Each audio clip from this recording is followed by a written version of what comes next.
Selamat malam saudara-saudari yang dikasihi Tuhan, Jemaat Kembang Pratama. Sebelum kita mendengarkan bacaan pada Rabu malam ini, marilah kita berdoa. Tuhan Allah Bapa di surga, kami bersyukur, berterima kasih oleh karena berkat-Mu yang selalu melindungi kami. Bila mana kami mendengar firman-Mu Tuhan, biarlah Engkau mengurapi hati dan pikiran kami, agar hidup kami dibaharui. Mohon ampun segala dosa kesalahan kami. Kami sembahkan dalam nama Yesus, Juru Selamat kami. Amin. Saudara-saudari Jemaat Kembang Pratama yang dikasihi Tuhan, pada saat ini bacaan untuk Rabu malam adalah dari Kemenangan Akhir bab 13 dengan judul Negeri Belanda dan Skandinavia. Ini mengatakan kepada kita berkaitan dengan bagaimana reformasi atau Injil itu tersebar di negara-negara wilayah Skandinavia dan juga Belanda. Sebagaimana kita ketahui bahwa zaman kepausan yang masuk dalam abad ke-8 dimulai pada tahun sekitar awal-awal abad, telah banyak sebenarnya orang-orang ataupun para uskup yang mencoba untuk melakukan koreksi terhadap hal-hal yang dilakukan oleh kepausan.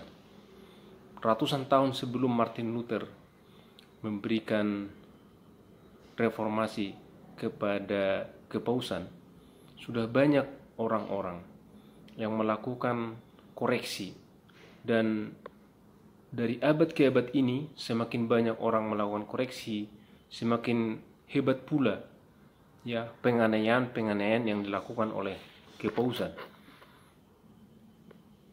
Sekarang penganiayaan itu semakin merajalela. Ya. Bahkan banyak orang yang dianiaya melalui pemenggalan kepala, melalui dibakar hidup-hidup. Tetapi saudara-saudara nama Tuhan, semakin banyak orang yang dianiaya, orang-orang percaya dikatakan terus bertambah-tambah. Mereka dengan teguh menyatakan bahwa Alkitab adalah satu-satunya pedoman agama yang tidak bisa salah, dan bahwa tak seorang pun harus dipaksa untuk mempercayainya, tetapi harus dimenangkan dengan khotbah. Termasuk di negeri Belanda. Kita tahu bahwa semua dataran Eropa telah dikuasai oleh kekuasaan Roma. Tetapi di negeri Belanda, ajaran Martin Luther yang dimulai pada abad ke-15 mulai masuk.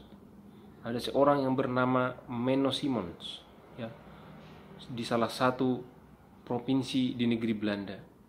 Dia lahir kurang lebih hampir bersamaan dengan Martin Luther.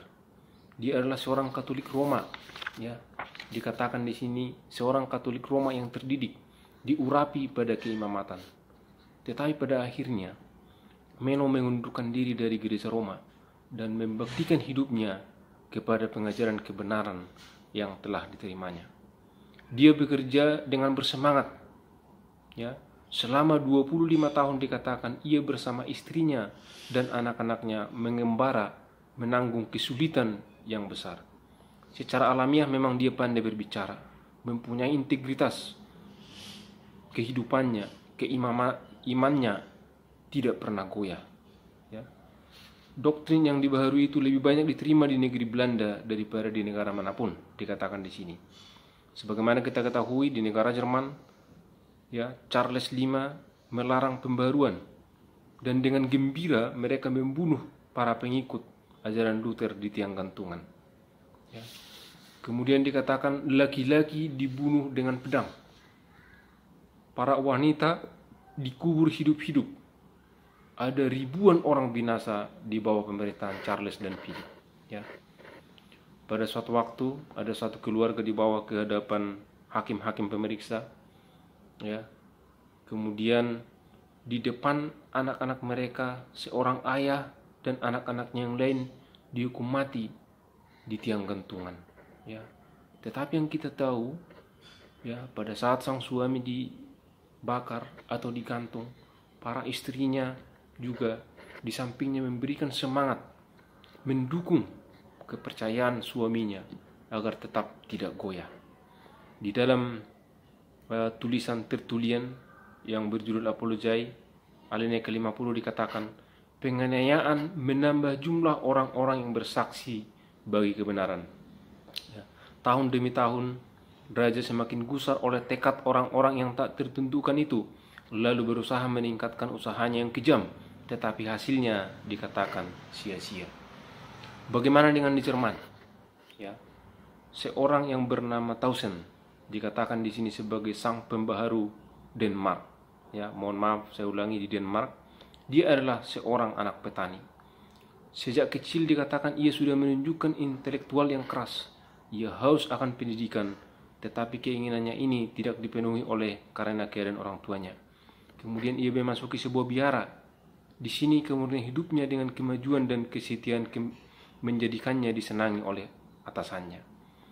Ujian menunjukkan bahwa ia mempunyai bakat yang menjanjikan pelayanan yang baik bagi gereja di masa yang akan datang.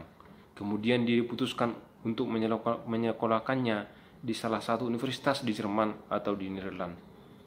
Pemuda ini diizinkan untuk memilih sekolah di mana saja yang disukai dengan satu syarat, bahwa ia tidak boleh pergi ke Wittenberg. Kita tahu bahwa di Wittenberg ajaran Lutheran sangat berkembang, sehingga para Katolik atau uskup-uskup Katolik menginginkan agar para pemuda yang boleh dididik jangan sampai pergi ke Wittenberg, agar ajaran kekatolikannya itu tidak luntur oleh ajaran para Lutheran. Kemudian Tausen akhirnya pergi ke Cologne, Italia, dan kemudian dia menjadi salah satu benteng pertahanan Romanisme, ya.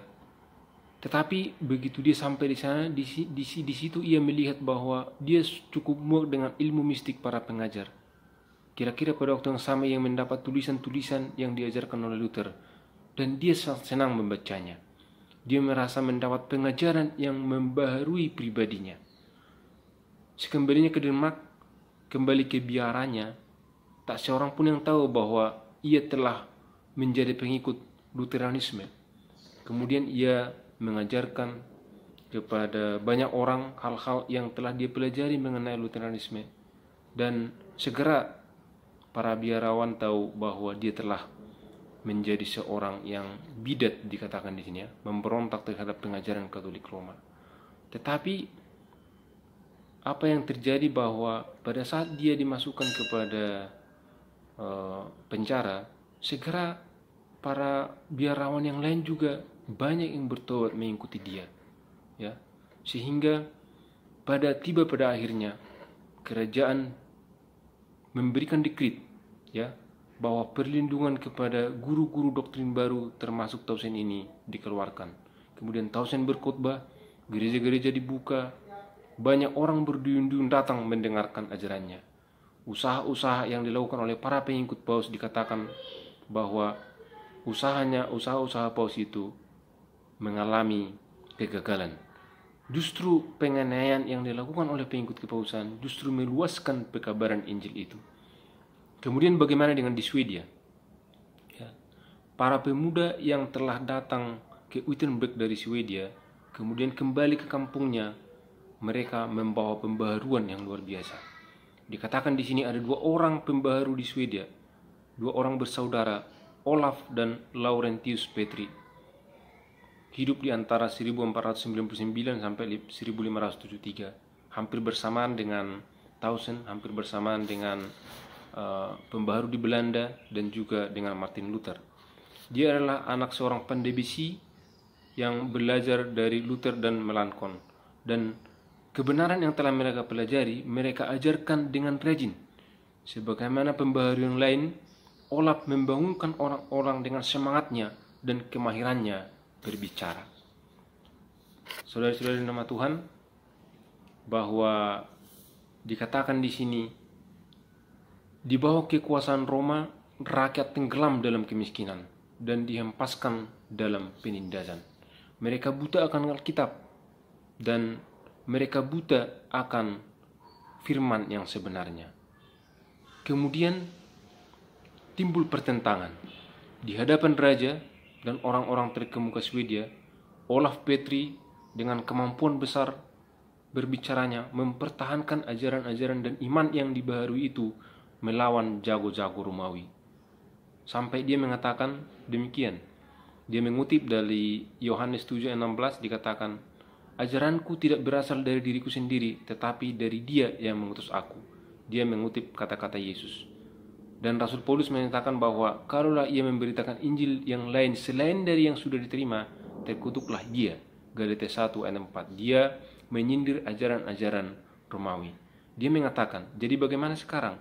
Haruskah orang lain membuat dogma dengan sesuka hati dan memperlakukan sebagai sesuatu yang perlu demi keselamatan? Ia menunjukkan bahwa dikrit gereja tidak berwenang jikalau bertentangan dengan perintah-perintah Allah. Ya. Konteks ini walaupun dilakukan dengan keadaan samar-samar menunjukkan kepada kita bahwa jenis orang-orang yang membentuk lapisan dan barisan prajurit pembaharu, ya, dikatakan di sini sebagai akibat dari perdebatan ini, Raja Swedia menerima ajaran Protestan. Sangat luar biasa, saudara-saudara dalam nama Tuhan. Dan tidak lama kemudian, Majelis Nasional menyatakan dukungannya. Alkitab Perjanjian Baru diterjemahkan ke dalam bahasa Swedia oleh Olaf Petri. Dan Raja ingin kedua bersaudara itu menerjemahkan seluruh Alkitab. Dengan demikian, untuk pertama kalinya, rakyat Swedia menerima firman Allah dalam bahasa mereka sendiri. Dewan Perwakilan Rakyat juga memerintahkan agar di seluruh kerajaan itu para pendeta menerangkan Alkitab dan agar anak-anak di sekolah-sekolah diajarkan untuk membaca Alkitab. Saudara-saudara nama Tuhan, dengan tetap dan pasti kegelapan, kebodohan, dan ketahiulan diusir oleh terang Injil, bangsa Swedia kemudian mengalami kemajuan dan kebesaran yang tidak pernah dialami sebelumnya setelah dibebaskan dari penindasan Romawi. Itulah rangkuman dari pelajaran kita pada malam ini, di mana dikatakan bagaimana kuatnya penindasan yang dilakukan oleh Romawi di wilayah Belanda dan wilayah negara Skandinavia, tetapi sedemikian juga banyaknya para pembaharu, iman dari orang-orang yang menginginkan pembaharuan rohani. Dan terbukti memang pada akhirnya para pembaharu rohani ini berhasil membawa kebebasan dari penindasan ajaran sesat yang dilakukan oleh Romawi. Demikianlah bacaan kita pada Rabu malam ini. Kiranya Tuhan menguatkan hati dan iman kita, agar kiranya kita boleh meniru bagaimana para pembaharu ini mengabarkan Injil di lingkungan kita. Tuhan kiranya memberkati kita. Kita berdoa. Terima kasih Tuhan atas berkat-Mu. Engkau telah memberikan pelajaran bagi kami bagaimana para pembaharu boleh membawa Injil di sekitar mereka dengan tidak mempertimbangkan nyawa mereka sebagai taruhannya. Biarlah kiranya Engkau memberkati kami, mengurapi kami, agar kami boleh meniru semangat dari para pembaharu zaman dahulu. Terima kasih Bapa, kami sembahkan dalam nama Yesus, Tuhan dan Juru Selamat kami. Amin.